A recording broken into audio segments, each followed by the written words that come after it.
Какво правихме? Router OSPF, тук ще направим Process ID тройка, примерно. Ще направим следното нещо. Network, тук по принцип е хубаво да имаме нули, когато в Wildcard маската имаме 255. Нали, това е, ако не го направя, ако тук напишем някакви числа, независимо какви сте, нали, от 0 до 255, то ще ни ги превърне автоматично в нули в running config и в NVRAM. Сега в момента с една команда сме пуснали цялото OSPF. Ето тук ни показва, че сме формирали adjacency, братски отношения с R1, R3 е формирал братски отношения с R1. Сега R3 рекламира тази мрежа тук 134-ката на R1 и R1 вече си я добавил към неговата таблица. И за да ви го докажа, ще направим следното. Да видим рутинг таблицата на R1. Опа, тук има един добавен root. Ето root auto означава OSPF. Това е мрежата.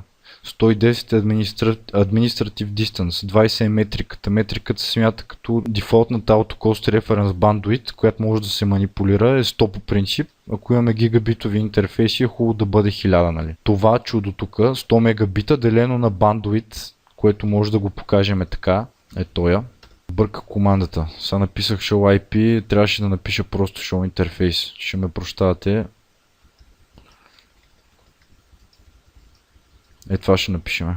Нали има разлика между двете. Като напишем тук do show IP, интерфейс еди кой си, ни показва малко network параметри. Като го оставим без IP, ни показва по-скоро физически. Ето bandwidth тук, който го виждаме, това е 10 000 килобита или 10 мегабита. Нали. 100 мегабита делено на 10 мегабита е равно на колко? На 10. Същото ще е и за тоя, по дефолт. И като ги събереме тия двете става 20. И заради това, тук метриката или коста, разстоянието в това чудо тук е 20. Нали. Те се акумулират. Нали, има ни external type 2 рутове, дето редистрибютваме външни рутове към нашата OSPF мрежа, които фактически ще бъдат с постоянна стойност, каквато им е първоначалната. External Type 1 пак ще се акумулира. Така, продължаваме тук с конфигурациите. Ще направя следното нещо, за да си облегча живота са малко. Ще си покажа какви ми бяха интерфейсите, нали, за да знам какво да рекламирам. Сега ще ви покажа най-правилният начин, по който се конфигурира OSPF. Router OSPF Process ID 4. Ще направим следното нещо. Първо ще му задам Router ID, което май забравих да задам на предния. Тук беше 4 четворки. И ще му набием един нетворк с следните стойности. Абсолютният адрес, нали, пълния, с 4 нули като wildcard mask. Area 0. Това е изключително точно задаване кой интерфейс ще бъде активен като в OSPF процеса. Нали. По принцип, добрите практики сочат, че така трябва да се правят нещата. По този начин абсолютно точно дефинираме, че искаме този интерфейс, също този интерфейс и този интерфейс да бъдат активни в OSPF процеса. Тия интерфейси взимат мрежите и почват да ги рекламират. Така, преминаваме сега към R2.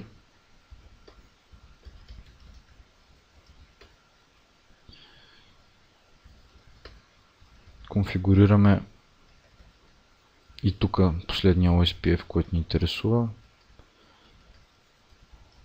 OSPF 2. Примерно. Няма значение, дори да се повтарят, не е някакво въобще да не ви пука. И сега и това ще го направим както си трябва. И сега ще ни изплюе още едно adjacency. Сега ще ви покажа някакви бързи show команди. Ето го, готов е. Нали, той двойката формира с четворката. Нали, логика. Сега тук на R3 май забравих да му задам Router ID-то. Това Router ID се задава в подконфигурационен, рутерски подконфигурационен мод. Окей.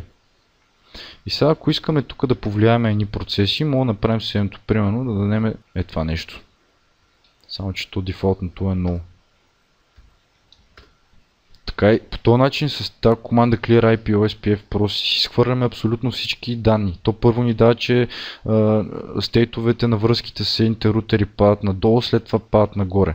Нали, след това се апват след някакво време. Примерно, ако искаме да манипулираме кой да бъде designated рутера, нали, то събирателна точка на всички апдейти, така че да не стават някакви лупове щуроти, трябва или да го релоуднем дадения рутер, или да го клирнем от OSPF процесите му, за да може той да бъде избран. Сега процеса на избиране няма ви го обяснявам, защото нямаме време. Така, набързо още някакви show командички. Ето сега ще напишем show IP OSPF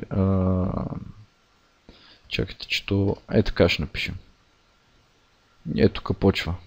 OSPF Process ID, рутерското ID, тук броя на Link State адвертайзментите, които сме изпратили, които сме получили и така нататък. Това е Show IP OSPF Interface Brief. Сега ще ни покаже интерфейсите, които фактически се рекламират, през които се рекламират някаква OSPF информация. Това са съответно IP адресите на тези интерфейси, имената им, Process ID-то, ерията, коста, нали, тук е толкова, за който ви обяснях, state, designated router, интерфейс FA00. Сега ще ви покажа как мога да разбереме, ай така ще го направим, 01. Значи от тази предната команда не можахме да разбереме AGB, че това 01 е пасивен, нали, пасив интерфейс. Ето тук обаче го разбираме това нещо. No hellos, пасив интерфейс. Значи те фактически тия hellos ме навежда на мисълта за тази команда. Нали. Router R1 има neighbor, router 3333. Това е router 333. State е full backup designated router. Демек router R3 е backup designated. Dead time това е 40 секунди. Hello-то е 10 секунди по дефолт. Тия могат да се променят. Hello интервал, място секунди.